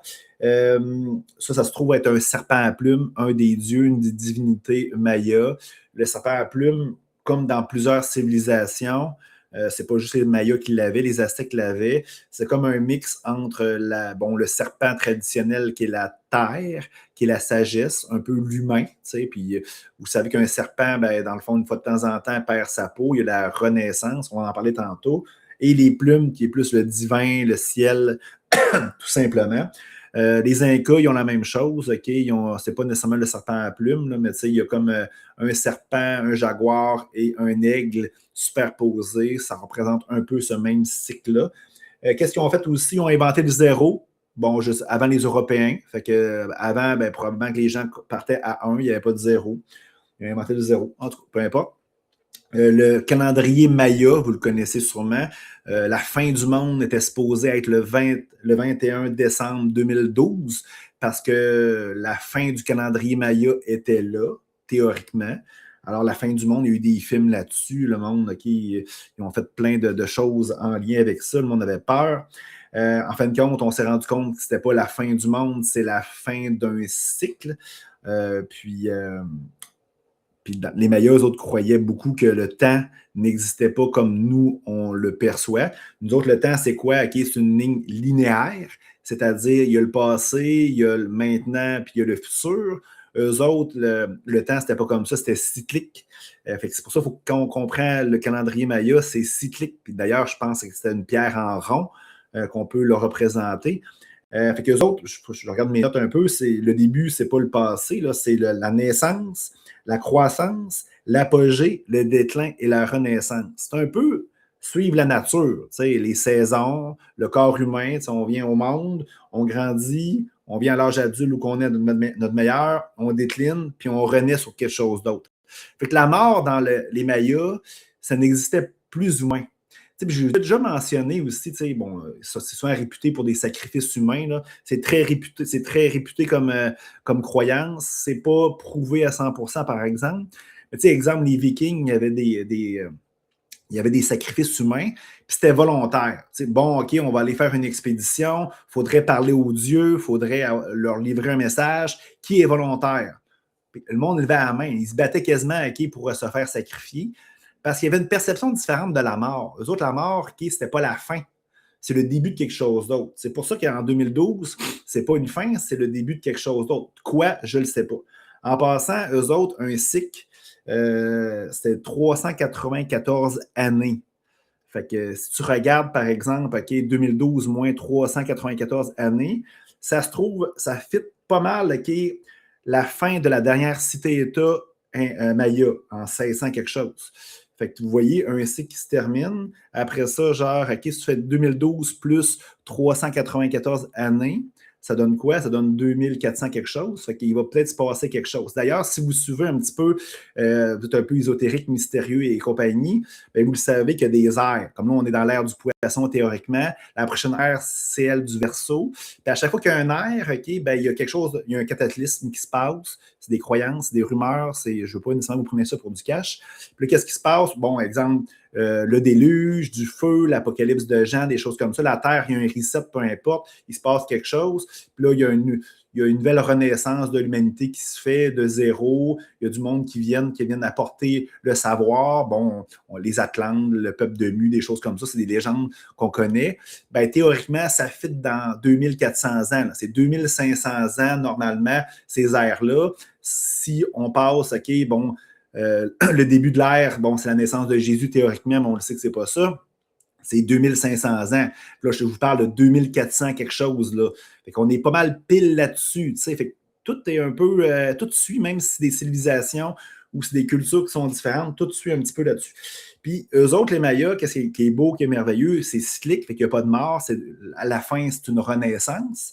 Puis d'ailleurs, vous le savez, hein, rien ne se perd, rien ne se crée dans ce monde. Quand tu meurs, ton corps se décompose. Ça va peut-être faire... régénérer d'autres choses, à la terre, une plante, peu importe. Rien ne se perd, rien ne se crée.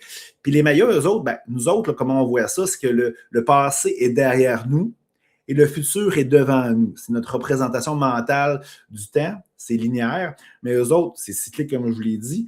Mais le passé, eux autres, est devant eux. Parce que dans le fond, tu le vois, le passé, tu l'as vécu, fait que tu le vois. Puis, tandis que le futur est derrière eux parce qu'ils ne le voient pas.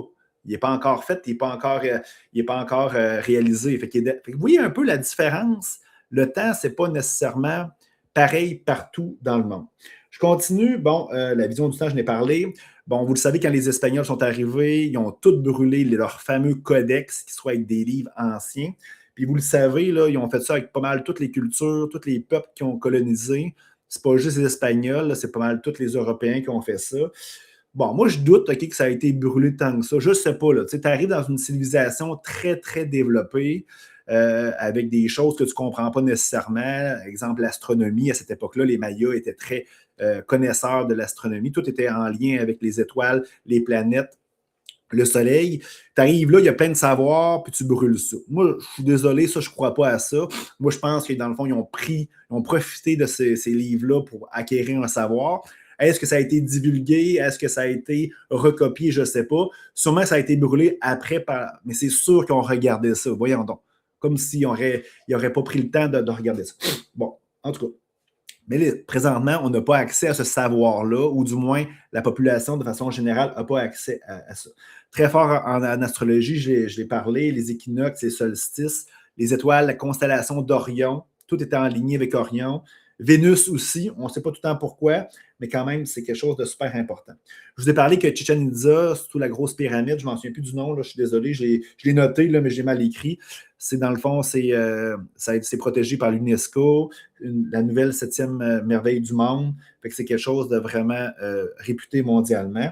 Puis si vous allez à Chichen Itza, là, partez de bonne heure le matin parce qu'il y a du monde en tabarouette. Puis des fois, c'est même pas trop intéressant. Puis si vous me suivez beaucoup dans mes rendez-vous d'Hugo, je vous parle souvent du Guatemala. Moi, par exemple, les plus belles ruines du monde, c'est Tikal au Guatemala. Les pyramides sont plus belles. Tu peux monter dessus aussi avec des structures de bois. Il y a moins de monde. C'est aussi protégé par l'UNESCO. Il y a des sites aussi qui ne sont pas encore déblayés. Fait qu'il y a du potentiel énorme.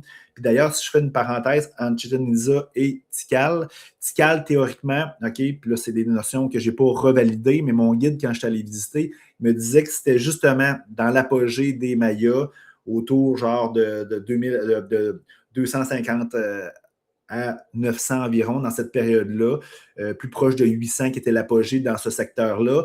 Puis il y a eu des sécheresses, puis ils ont monté un petit peu plus vers le nord, vers Chichen Itza, Tulum et compagnie. Mais Tikal serait plus vieille que Chichen Itza. On poursuit un petit peu.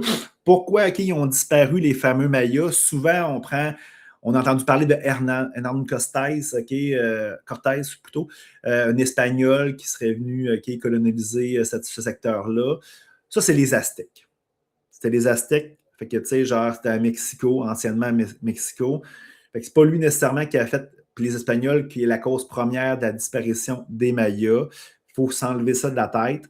C'est sûr que ça n'a pas aidé, mais déjà, les Mayas, il y avait plusieurs cités-États qui étaient vides. On ne sait pas nécessairement pourquoi, mais la majorité était vide. Ils sont arrivés sur les sites, il n'y avait absolument rien, aucune population. On ne comprend pas pourquoi. Plusieurs théories, c'est quoi? C'est simple, c'est la sécheresse. C'est aussi, bon, les matières, les richesses naturelles, le bois, ça a été coupé pour faire des grosses cités. Fait que là, dans le fond, les terres ont été aussi moins cultivables. Beaucoup de populations difficiles à nourrir. Des guerres entre des cités-États, parce que vu que il n'y avait pas une autorité unique, il y a eu des chicanes. Fait que, bref, probablement que ça a favorisé la disparition de cette civilisation-là, théoriquement. Les Espagnols, quand même, il restait quand même quelques cités-États. Ils ont finalisé ça avec, oui, les guerres avec eux autres, mais aussi les microbes, la variole, toutes ces choses-là, comme les autres peuples. Mais plusieurs personnes pensent que, puis moi je crois à ça, parce que j'ai voyagé, plusieurs personnes pensent que la civilisation maya n'a pas disparu. Parce que vous le savez, je vous ai parlé tantôt, la fin de la dernière cité-État date la fin d'un cycle. Moi, puis la fin d'un cycle, c'est quoi? C'est la Renaissance. Moi, je pense, puis plusieurs théories sont dans ce sens-là, qu'ils se sont rendus compte que, bon, tout change, tout bouge, tout se transforme. Ils se sont rendus compte que ce n'était pas vivable dans les cités. Il y avait trop de population. Ils ont changé complètement leur mode de vie pour revenir dans des petits villages, comme nous, on devrait faire. Comme je vous l'ai dit, moi, je crois que dans le fond, l'avenir, c'est quoi? C'est qu'on commence à délaisser les villes, les petits villages. Chaque personne de chaque village est essentielle à la communauté. Chaque personne a des ressources. On les aide, hein, on s'entraide, on est soudés, on est unis ensemble. Moi, je crois beaucoup à ça. Fait que je pense qu'ils ont compris ce fameux fait-là, qui devait revenir à la source et sont retournés à l'essentiel dans des petits villages. Puis, parce que dans le fond, quand tu vas au Guatemala, un petit peu moins au Mexique, mais je l'ai vu, là, quand tu vas au Guatemala, puis au Mexique, le monde va le dire. Sauf que, tu sais, c'est touristique. C'est très touristique. Il y a plusieurs guides quand tu vas faire des excursions. Quand tu leur parles, ils ne sont pas mexicains, ils sont mayas. Ils parlent maya, encore la langue du coin du Yucatec. Puis mon guide à Tikal, il a dit, moi, là, je ne vais même pas voter au Guatemala parce que ce n'est pas mon pays. Moi, je suis maya. Fait que tu te rends compte qu'il y a du savoir, il y a de la culture est encore partagée de génération en génération. Fait que c'est ça qui est beau, ça qui est merveilleux. Puis, tu sais, on pense souvent qu'une civilisation, ça peut être tangible. C'est quelque chose qu'on peut voir, qu'on peut toucher, que c'est écrit, qu'on en parle. Mais souvent, ça peut être aussi à l'intérieur de nous, tu sais. Comment on voit les choses. On peut être maya dans notre tête, puis dans le fond, pas nécessairement le manifester à gauche et à droite dans la société, tout simplement. Fait que je trouve ça super beau. Puis, si vous voulez voir un film super intéressant, mais c'est très violent. Je ne pense pas que les Mayas ont fait des sacrifices comme dans ce film-là. C'est Apocalypto de Mel Gibson. C'est même pas, c'est traduit, c'est en maya. C'est vraiment le langage maya de l'époque, en tout cas de la fin du règne des Incas. Il y a beaucoup de sacrifices quand même, c'est très violent. Puis là, on voit les problèmes, les enjeux, les guerres entre les cités-nations. Fait qu'on peut s'apercevoir de ça dans ce film-là. Vous pouvez aller le voir. Un petit peu dur à trouver quand même. Là, les films de Mel Gibson, là, souvent, je le rentre un peu dans la Passion du Christ, là, très violent, tout ça. Mais quand même, ça donne un peu comment les Incas, pas les Incas, les Mayas, ils vivaient à cette époque-là, mais c'est vraiment dans le déclin de cette civilisation-là. Fait que c'est super intéressant. Il est déjà 7h42. Je vais essayer de prolonger ça un petit peu quelques minutes. Et vous voyez, c'est une civilisation qu'on ne connaît pas nécessairement beaucoup. Les livres ont été brûlés. Beaucoup de savoir. Moi, j'adore leur vision du temps, puis du calendrier qui est cyclique. Puis je répète, là, pour les gens, il y a beaucoup de gens qui sont connectés entre-temps. Eux autres, ce n'est pas le passé, le présent et le futur. Ce n'est pas linéaire. C'est circulaire, c'est cyclique. Fait que c'est la naissance, la croissance, l'apogée, le déclin, la renaissance. Fait que dans le fond, tout bouge, tout se transforme. Puis c'est en acceptant ça, en ayant la résilience, en lâchant prise sur ces étapes-là, que dans le fond, il y a quelque chose de beau qui va renaître après. Quoi, on ne le sait jamais, tout simplement. Je vais vous parler un peu de mon infolette rapidement. Je n'ai encore peut-être 5-10 minutes, là, puis après ça, je vous libère. Je vais faire mon tirage à la fin. Je vais vous parler de mon infolette. Je vais la sortir demain. Fait que si vous voulez vous abonner, ben, allez sur mon Linktree qui est en bas ici. En bas, je pense, OK, tu peux t'abonner. Sinon, je la mets toujours disponible avec un lien sur mon Linktree. Je vous ai parlé en mai que le mai, ben, c'est le mois pour ralentir. Je comparais ça beaucoup aux saisons. Bon, on est au printemps. Bon, il commence à faire chaud, la neige est pratiquement fondue. Il y a de la boîte sur les sentiers. Fait que, il n'y a pas il y a des activités que tu peux faire, mais souvent, c'est pas ça que tu veux nécessairement faire. Il n'y a pas de grande randonnée, dehors, il fait froid, il faut que tu t'habilles. Fait que c'est comme un mois pour ralentir. C'est un mois pour faire le ménage. C'est pas pour rien qu'on parle souvent du grand ménage du printemps. C'est un moment de préparation. Puis je disais beaucoup, je suis revenu de la Colombie, puis je me sentais comme le printemps, une période où je dois arrêter, ralentir, faire le ménage, me déposer. Même si j'ai fait plein de projets, puis j'étais un peu à gauche et à droite, je me suis fatigué. Mais mentalement, dans mes pensées, dans ce que je vivrais à l'intérieur de moi, c'était beaucoup ralentir malgré tout. Puis là, juin, je me suis dit, bon, comment je vais faire mon infolette? On est rendu pratiquement à l'été. Fait que je dis-tu, c'est un mois où il faut passer à l'action. Puis je me suis rendu compte que j'ai pas le goût de passer à l'action. Puis, malgré que l'été, c'est propice à faire de grandes choses, j'ai le goût de plus de passer à l'action à l'intérieur de moi, ou de grandir, d'évoluer beaucoup plus, et pas nécessairement de faire de grandes choses à l'extérieur. Fait que j'ai le goût d'être en l'intérieur de moi. Puis, je me suis rendu compte, j'ai parlé avec des amis beaucoup depuis 2 semaines aussi, je me suis rendu compte depuis mon retour de la Colombie, je vois les choses à l'extérieur de moi, puis ça ne me tente plus. Je vois les choses, OK. Des fois, je passe à mon condo, je vois le journal, je vois une publication Facebook. J'ai plus le goût d'appartenir à ce monde-là. Là, écoutez-vous pas, là, je ne suis pas dépressif. Là. Ça ne me tente plus. Je trouve que c'est un monde qui ne me correspond plus. Je parle beaucoup de la société. Là. Puis c'est sûr que c'est une façon de voir les choses. C'est un mindset qui fait en sorte que, dans le fond, on est bien ou pas bien face à cette situation-là, cette société-là. Ça ne me tente plus. Puis quand ça ne me tente plus, j'ai le goût de lâcher prise sur les choses qui arrivent, sur les choses qui peuvent me déranger. J'ai plus le goût que ces choses-là, ces situations-là aient de l'impact négatif ou positif sur moi. Je veux avoir la liberté, on a parlé avec Audrey, la liberté là, de pouvoir choisir ce que je veux avoir comme état. Fait que je me sens complètement différent.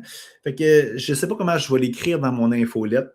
Je pense que ça va être super intéressant. Je travaille là-dessus aujourd'hui. J'ai quelques idées, mais je vais vous envoyer ça. Puis je pense que ça va être extraordinaire. Puis souvent, c'est dur de mettre un mot sur quelque chose. J'ai peut-être l'air à tourner en rond, là, mais je pense que ça va être magnifique. Puis les gens qui vivent un peu la même chose que moi, je pense que vous allez comprendre. Mais si vous voulez en savoir davantage, abonnez-vous et peu importe, allez voir sur mon Linktree demain. Je vais essayer de l'envoyer peut-être vers 9h maximum. Fait que vous allez pouvoir aller voir ça.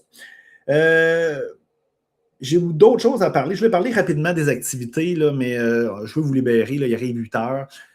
Allez voir sur mon site web en-caval.ca. Je pense qu'il y a sûrement quelque part là-dedans, là, sur mon Linktree, vous pouvez aller le voir. J'ai des belles activités pour vous autres. Là. Ça part de la traversée des présidentielles, les Monts-Grou, l'Égypte, le Guatemala.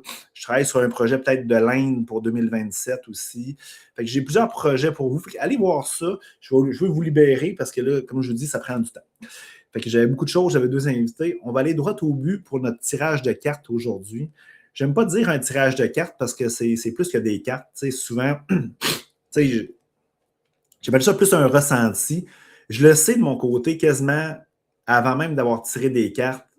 C'est quoi que, dans le fond, qui va être dit. Mon intuition le sait. Qu'est-ce qui est le fun? Si je dirais telle affaire, peut-être tu vas me dire, ah Hugo, bon, t'inventes ça, bon, tu me connais peut-être. Mais en sortant une carte, ton mental la voit, puis tu ne peux pas le dire autrement. C'est ça. On va brasser les cartes. Je vais t'inviter à te déposer. Tu peux t'asseoir là, sur le fauteuil de ton choix, prendre 3 bonnes respirations. Dépose-toi, là, parce que toi aussi, là, c'est un tirage collectif. Tu as le pouvoir, OK? Tu as un pouvoir plus grand que tu penses sur le résultat du tirage. Puis en plus, si tu es là présentement, c'est parce que tu en as besoin. La première carte, comme je vous ai dit, ça va être, là, vous voyez, là, je tire ça devant vous. Là. La première carte va être l'énergie. C'est l'énergie que tu as en ce moment. La deuxième carte, c'est l'énergie que tu vas avoir à la fin de la journée. Puis la troisième carte, c'est le cadeau que l'univers veut t'offrir. Comme je suis à la maison, j'ai tous mes oracles, tous mes tarots, ils sont un petit peu loin. Les 3 premières cartes que j'ai pigées, ça se trouvait avec l'oracle, c'est pas l'oracle, c'est le tarot zen de Osho. Puis là, dans le fond, la carte que je vais piger, ça se trouve être le guide ou le thème que tu vas avoir aujourd'hui. C'est avec l'oracle angélique de Marie-Chantal Martineau. Je vais piger la carte. Je la vois. Je ne veux pas la voir, là, parce que sinon, si je la vois, mon cerveau peut influencer le tirage. Super, la carte est pigée. Puis la dernière, ça se trouve être une carte des messages de l'univers. C'est un petit message que l'univers, Dieu, la vie veut t'offrir. On y va avec la carte. Super. Fait que là, je vous dis ça rapidement. Ton énergie du moment, c'est que nous sommes le monde. Tu vois, OK, il y a la planète Terre, il y a des gens tout interconnectés. Ben c'est ça. Je n'ai parlé tout au long des rendez-vous d'Hugo. Tu te sens là uni à ce monde, uni à l'humain. Tu te sens parfaitement en unisson avec ce monde-là présentement, mais pas nécessairement sur le monde physique ou la société, mais beaucoup plus énergétique. Ça, c'est beau. Parce que c'est ça, hein? Moi, je crois qu'un des buts de la vie, c'est quoi? Là, on est tous individualisés, on vit des vies individuelles, des vies uniques. Mais le but, c'est de revenir vers une certaine forme d'unité. Puis là, tu te sens comme ça. Tu te sens que, dans le fond, ton apport à cette unité-là aussi est beaucoup plus important que tu crois. Fait que ça qui est merveilleux, ça qui est beau. C'est une belle énergie, je te félicite. Bon, l'énergie que tu as à la fin, c'est le conditionnement. Là, tu vois genre un loup, pas un loup, un lion qui est déguisé un peu en mouton. Là, tu vas te dire, hey, je passe avec une belle énergie d'unité à une énergie où je me sens que je dois revenir dans le moule. Ben, c'est ça. Tu sais, la journée aujourd'hui, tu as le pouvoir que ce soit ça, ou tu as le pouvoir que ce soit toujours l'unité. Tu n'es pas obligé de respecter des conditions, tu n'es pas obligé de te changer, tu n'es pas obligé de popper des personnages pour être aimé, pour être accepté, pour faire partie d'une collectivité. Sois toi-même. Sois toi-même. Enlève ces personnages-là qui popent à gauche et à droite, justement, pour respecter des conditions. Reste toi-même. Puis tu vas voir, ça va faire du bien. Puis je ne serais pas surpris que le cadeau de l'univers, là, on voit le cadeau de l'univers, tu vois l'isolation. Tu vois une personne qui est un peu triste, qui se sent tout seul. Moi, je dirais que le cadeau, c'est pas négatif. Le cadeau que l'univers va te donner, c'est des moments où tu vas être seul. Tu vas être seul, puis quand tu vas être seul, tu vas être capable. Tu n'auras pas de distraction, tu n'auras pas de bruit. Puis tu vas être capable, OK, d'être toi-même. Tu vas être capable de te sentir dans l'unité, tout simplement. Parce que là, présentement, ton désir de revenir dans le conditionnement, de popper tes personnages, est beaucoup en lien avec ce qui est à l'extérieur, tu sais, tes relations avec tes collègues de travail. Parce que c'est facile, seul avec soi-même, d'être bien et d'être soi-même. Tu sais, mais c'est dans les situations extérieures avec des gens qu'on a le goût que ça pop. Je vais vous donner un exemple. Tu sais, moi, seul avec moi-même, je n'ai pas le goût de prendre de l'alcool. Tu sais, par exemple, on fait un congrès, puis là, il y a une soirée. Dans le côté social, OK, ben, tu sais, on a été conditionnés comme ça, que dans le social, on prend un verre de vin, on prend une bière.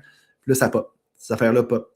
Seul avec nous-mêmes, c'est facile d'être pur, d'être merveilleux, d'être beau. Et là, la vie va te donner des moments aujourd'hui où tu vas être seul avec toi-même. Puis, ne vois pas ça négativement. C'est justement pour comprendre que tu dois rester toi-même, tout simplement. Et faire attention aujourd'hui à tes désirs de rentrer dans le moule, d'être un mouton blanc. Tu comprends? Tu n'es pas un mouton blanc. Tu n'es même pas un mouton noir. Tu es le mouton rose ou violet en dehors qui est du troupeau. Puis, dans le fond, tu fais juste regarder le troupeau, tout simplement. C'est merveilleux. Après ça, ben justement, ton thème, c'est la purification. Ou ton guide, nettoyage, pureté. Ces moments de solitude-là vont te permettre de flusher toutes les raisons pourquoi tu veux te conditionner, ressembler aux autres, puis faire popper tes personnages. Je termine avec le message de l'univers. Je laisse aller totalement mon passé et celui des autres. Je pardonne complètement. Je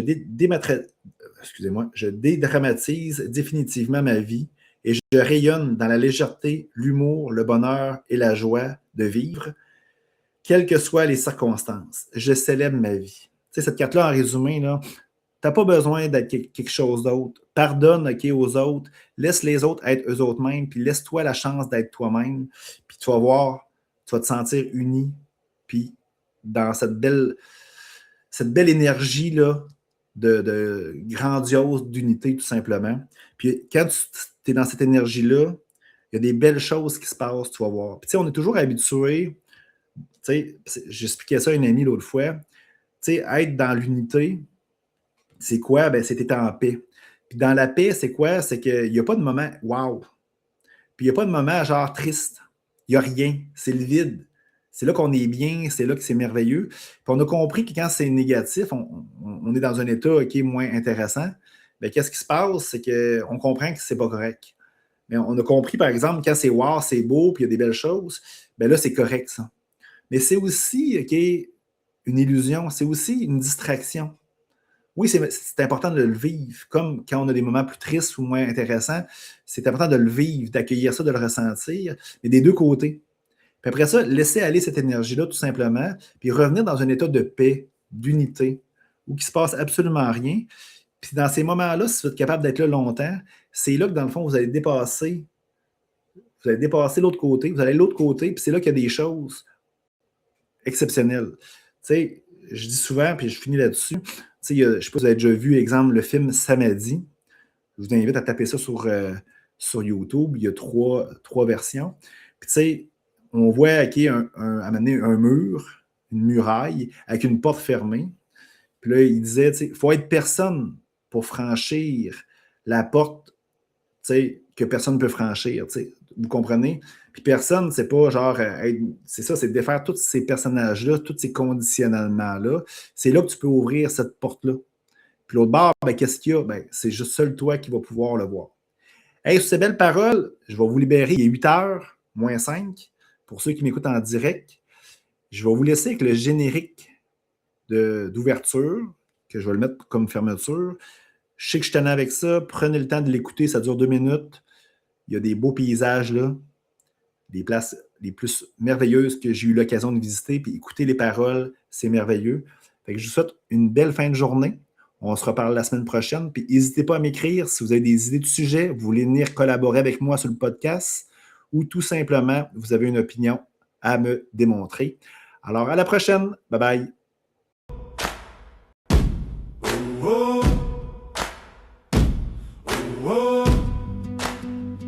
Sourire dans la voix. On part. Allez, viens. Bienvenue dans les rendez-vous de Hugo. On se donne rendez-vous plus haut. Plein d'air, aventure, voyage, feu dans les yeux, croissance du cœur, spiritualité en jeu. Bienvenue dans les rendez-vous de Hugo. On trace nos propres chemins, entreprendre sa vie, aimer le matin. Hugo est un aventurier. Oh. Sac sur le dos, un carnet froissé, des idées folles, un café serré, une prière courte, un sourire léger. Il te dit viens voir qui tu peux devenir. On parle de chute, de remontée, de nuits glacées qui t'ont transformé, de peur qui bloque, de pas oser, de ce petit oui qui peut tout allumer. Bienvenue dans les rendez-vous de Hugo. On se donne rendez-vous plus haut. Plein air, aventure, voyage, feu dans les yeux, croissance du cœur, spiritualité en jeu. Bienvenue dans les rendez-vous de Hugo. On trace nos propres chemins, entreprendre sa vie, aimer le matin. Hugo est un aventurier.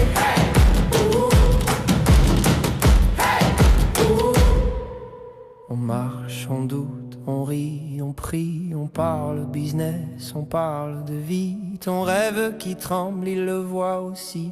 Lève-toi, avance, le reste suit. Bienvenue dans les rangs de Hugo. On se donne rendez-vous plus haut. Plein air, aventure, voyage.